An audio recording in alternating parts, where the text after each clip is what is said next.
Hi guys, today I'm going to show you a few ways to use Lecenté leaf. I find it easier to decant the leaves into the lid and separate using a dotting tool and some tweezers. Once separated, you can pick up the small pieces and dab it onto the inhibition layer of the gel polish. Using the end of the tweezers, you can separate the pieces as required and then top coat to finish. For our next look, we're going to be using chunkier pieces of the leaf just to lay on the top of the inhibition layer. Pick up your pieces and just dab them randomly. You can use the tip of the tweezers again to separate any if you need to.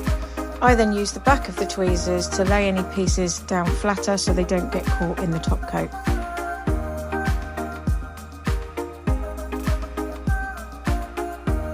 When you're happy with the application, top coat to finish.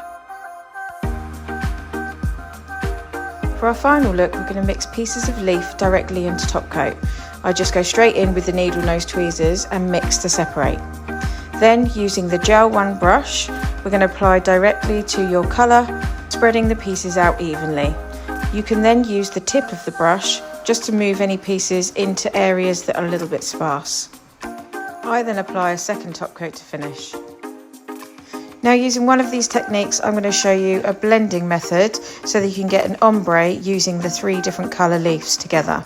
Using the needle nose tweezers, I lay it down on the inhibition layer, then using the tip of them to separate pieces out to the desired effect.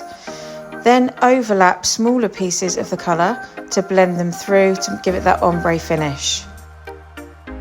Again, using the back of the tweezers to lay down any pieces that are sticking up so they don't get caught when we top coat.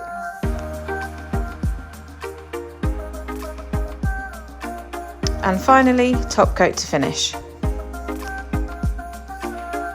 Today I've been using Honeycomb, Buttercup and Stepping Stone.